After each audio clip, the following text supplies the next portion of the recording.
Hello बच्चों, let's see the question. The question says a uniform wood panel of mass 35 kg is hinged vertically on a wall by two hinges, 1.300 meter from its top and another 0.300 meter from its bottom. The panel is 2.10 meter tall and 0.910 meter wide.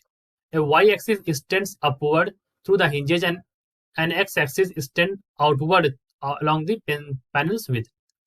If each hinge supports half the panel's width of the panel's weight, what are the forces on the panel at the bottom hinge, both in unit vector notation? एक बार फिर से question को समझ लेते हैं बच्चों। इन्होंने कहा है कि एक यूनिफॉर्म वुड पैनल है जिसका मास 35 kg है। वर्टिकली इसको हिंज किया गया, दो यहाँ पर हिंज लगे हुए हैं, एक 0.300 मीटर टॉप से और सेम का बॉटम से। ठीक, एक तो ये बात बता दी इन्होंने। द पैनल इज इतना टॉल, 2.10 मीटर टॉल और 0.910 मीटर वाइड, इतना वाइड है। ठीक, इन्होंने पूछा है कि अगर जो ईच हिंज है it support half the panels weight, what are the forces on the panel at the bottom hinge, both in unit vector notation. तो हमें जो आंसर देना है वो हमारा यूनिट वेक्टर नोटेशन में होना चाहिए। अब इस तरह के क्वेश्चन को सॉल्व करने के लिए जो की कॉन्सेप्ट हम इस्तेमाल करेंगे, दैट की concept is based on the free body diagram. तो जो बेसिक की कॉन्सेप्ट यहाँ पर काम आएगा वो हमें क्या काम आएगा, फ्री बॉडी डायग्राम के रूप में ही काम आएगा। ठीक, तो हमें मान लेते हैं कि ये हमारी, मैं बना देता हूँ यहाँ पर फ्री बॉडी डायग्राम कि लेट मी ड्रॉ दैट। यहाँ पर ये y और इधर ये हम मान लेते हैं this is your x axis. ठीक है, y एक्स एक्सिस हमने यहाँ पर बना दी है। तो अब ये हमारा पैनल है, दिस इज योर पैनल। ठीक, तो पैनल है यहाँ पर, ये हमारा y है, इधर हमारा कितना है, दिस इज योर x। ठीक, अच्छा 2.10 मीटर इसकी लंबाई ले लेते हैं, ले ली हमने ये लंबाई। ठीक, और यहाँ पर इसको वाइड विथ जो है वो हमें पता ही है। तो इन्होंने कहा है कि 0.3 मीटर्स जो है इसका एक हिंज यहाँ पर लगा हुआ है, 0.30 मीटर्स पर इतना यहाँ पर एक हिंज लगा हुआ है, तो 0.3 मीटर पर। ठीक, और एक हिंज यहाँ पर लगा हुआ है, उन्होंने कहा है कि 0.3 मीटर्स पर नीचे यहाँ पर हमने लगा दी एक हिंज। ठीक है, तो 0.3 मीटर्स पर एक नीचे लगा हुआ हिंज। ठीक है, और इसका आधा जो हो जाएगा वो हो जाएगा 0.455, 0. ये है ना 910 का, तो 0.455 यही कहीं मिड में ये पड़ेगा इस जगह। ठीक, और इसका जो आधा बैठेगा वो यहाँ पर बैठेगा 1.05 पर, तो 1.05 पर मतलब एक हिंज जो सपोर्ट करेगा ना वो हाफ सपोर्ट करेगा, तो वो इतना यहाँ पर बैठेगा, और इसका जो मिड बैठेगा वो हमने यहाँ पर कुछ ऐसे मान लिया। ठीक, 0.455 मीटर। तो ये हो गया फ्री बॉडी डायग्राम के लिए। अब हम क्या करेंगे, यहाँ पर देखिए W यहाँ पर क्या करेगा, यहाँ पर डाउनवर्ड एक्ट करेगा। ठीक, अब इसके रिस्पेक्ट का फ्री बॉडी डायग्राम आप बनाओगे तो हमारा क्या होगा, ये जो रिजल्टेंट इस डायरेक्शन में लगेगा that is equal to R A Y, इस डायरेक्शन में रिजल्टेंट लगेगा that is equal to R A X. ठीक है, सिमिलरली यहाँ पर देखो, तो यहाँ पर जो रिजल्टेंट लगेगा that is equal to R B X, और अपर डायरेक्शन में लगेगा that is equal to R B Y.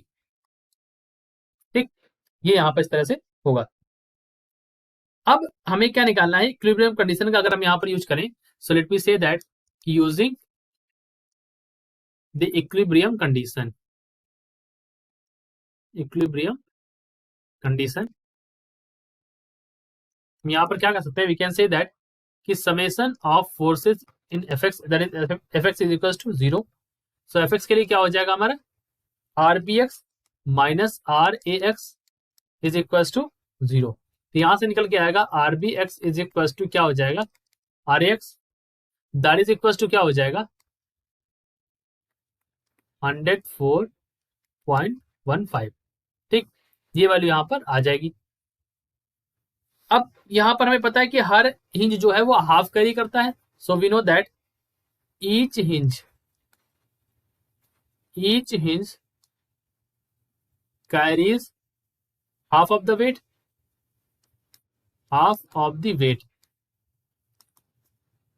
ठीक, हर इंच जो है वो हाफ वेट को कैरी करता है। सो हमारे पास जो वैल्यू हो जाएगी that is equal to R B Y is equal to W by 2, यानी कि ये डब्ल्यू की वैल्यू यहाँ पर क्या हो जाएगी एम इंटू जी। सो मास यहाँ पर क्या है 35 kg का है, जी की वैल्यू लिख दीजिए 9.8 और 2 से डिवाइड कर दीजिए, तो ये वैल्यू आ जाएगी यहाँ से that is equal to 171.68 newton. ठीक, तो फोर्स इन हिंज जो है अगर हम वेक्टर फॉर्म में लिखें, so we can write that forces of the hinge, forces of the hinge, वो यहाँ पर क्या हो जाएगा, that is equal to R B, vector R B, that is equal to यहाँ पर क्या हो जाएगा 104.15 न्यूटन्स, ये आई कैप हो जाएगा, यहाँ पे न्यूटन लगा दीजिए, और ये हो जाएगा 171.68 न्यूटन्स जे का। ठीक है, तो ये वैल्यू आ जाएगी, this is the value of the resultant force. तो हमने इसको कैसे सॉल्व किया, सबसे पहले हमने यहाँ पर कंसीडर किया कि हमने हमारा देखो कि जो इक्विलिब्रियम कंडीशन आ जाएगी, इक्विलिब्रियम कंडीशन पे हमें पता है कि F X is equal to 0, तो हमें पता है जो आर बी एक्स मतलब ये इधर वाला और ये वाला फोर्स जो आर एक्स फोर्स है, दोनों बराबर कर दिए हमने इक्विलिब्रियम पोजीशन पर। इक्विलिब्रियम पोजीशन पर जब हमने बराबर किया तो हमने देखा कि इसकी वैल्यू तो आ गई 104.15। ठीक, ये वैल्यू हमने यहाँ पर यूज कर ली। अब ये वैल्यू हमने जब यहाँ पर यूज करी तो हमारे पास ये दोनों की वैल्यू आ गई, रिजल्टेंट की जो value I that value is like यहाँ पर 104.15 न्यूटन। अब हर हिंज जो है हाफ कैरी करता है, तो हाफ की वैल्यू निकाली, यहाँ पर वेट की वैल्यू निकाली, तो W/2, W is equal to क्या होता है M/G, सो M कर दिया और G से मल्टीप्लाई कर दिया यहाँ पर, और ये वैल्यू आ गई 171.67 न्यूटन। तो जो रिजल्टेंट आ गया वो एक्स की डायरेक्शन वाला के साथ आई कैप जाएगा और वाई के डायरेक्शन वाले के साथ जे कैप जाएगा, तो ये हमने दोनों बराबर कर दिया क्योंकि W यहाँ पर डाउनवर्ड काम कर रहा था, इस तरह देखो, तो इस तरह से हमने दोनों को ऐड करके हमने फोर्सेज ऑफ द हिंज हमने लिख दिया, और that too in vector form. So this is our answer.